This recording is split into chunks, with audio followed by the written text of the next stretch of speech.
hari di sini. Iya, saya lupa. Saya harus terima kasih buat Duta Kuasa Medan. Menjadi rumah yang nyaman buat saya selama 131 liter.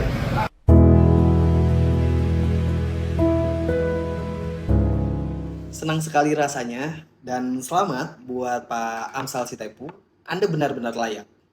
Nah, kalau begitu kasusnya kan selesai ya. Pak Amsalnya bebas, berarti sistem kita bekerja dengan baik. Nah, ini kebiasaan kita. Yang kita lihat itu cuma hasil akhir, bukan proses yang membawa seseorang sampai di titik ini. Putusan bebas ini justru mengkonfirmasi bahwa ada problem dalam konstruksi perkara sejak awal.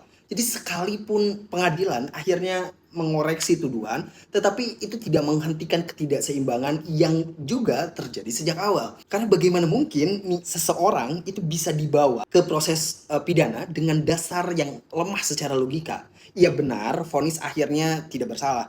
Tapi 131 hari ditahan, dalam banyak kasus kita tahu bahwa yang benar-benar menghukum itu seringkali bukan vonis, tetapi proses itu sendiri. Dan dalam beberapa kasus kalau kita cermati, terutama kasus besar itu berjalan lambat.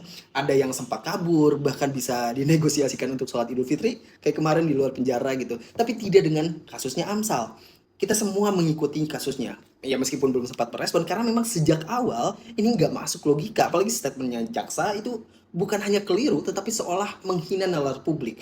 Terutama soal teknis dan administrasi yang dinyatakan ahli. Kan lucu juga. Tapi bagi saya ini seolah memberi pesan semuanya bisa kena, semua bisa salah, semua bisa masuk penjara gitu. Nah, pesan itulah yang justru menjadi masalah utamanya. Karena kalau seseorang bisa dibawa sejauh ini untuk sesuatu yang akhirnya dinyatakan tidak bersalah, maka yang perlu kita pertanyakan bukan lagi kasusnya, tetapi justru sistem yang memungkinkan ini semua bisa terjadi. Dan di sisi lain, apa yang kemudian dirasakan atau dipelajari oleh publik dari kasusnya Pak Amsal dan korban-korban lainnya bukan sekedar bahwa negara mampu mengoreksi, iya itu kita apresiasi semuanya, tetapi kepercayaan publik sekalipun bisa ditumbuhkan atau keadilan bisa direvisi, tetapi nalar politiklah yang kali ini menjadi korban. Karena sama seperti korban-korban lainnya, tuduhan mudah sekali diajukan pada mereka yang tidak memiliki kuasa. Terima kasih.